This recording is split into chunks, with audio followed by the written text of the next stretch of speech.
SteelersCast on timesonline.com. Chris Mueller, Chris Bradford giving you an OTA report here Wednesday from the UPMC Rooney Sports Complex. Chris, today we'll be talking about second-year offensive tackle Jerald Hawkins back on the practice field after an IR stint due to a shoulder injury last season.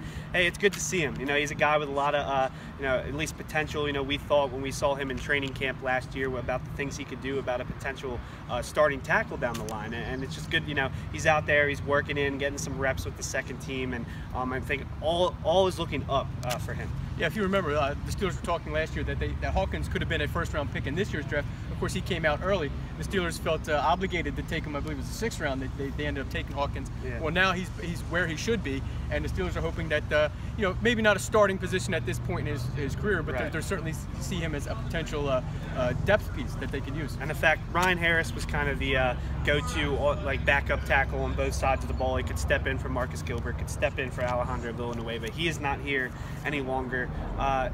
They still have Chris Hubbard, but do you think that's a role Hawkins could maybe pick up this year? Well, I think Hubbard has worked better at playing in the interior, either at center or at the guard position. I think Hawkins was drafted in part for his ability to play a swing tackle position. That's why they got Ryan Harris. Obviously, Ryan Harris is no longer here. Yeah. But, I think Hawkins can develop into that type of a tackle for the Steelers down the line. Arthur Moats today was talking about kind of the footwork. He's really seen the most improvement in Hawkins from just going against him in one-on-ones.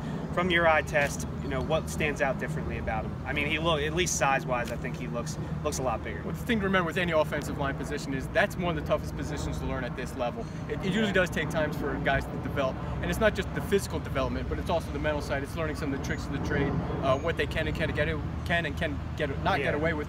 But also, as Arthur Moats mentioned about the footwork, it's a lot of things that go into making a great offensive lineman, and the Steelers are certainly glad to have him. Glad to have Mike Monchak too, a Hall of Fame offensive line coach. Well, that's all we got here today. Be sure to tune with us tomorrow for the third and final day of round 2 of OTAs here at the Rooney Sports Complex.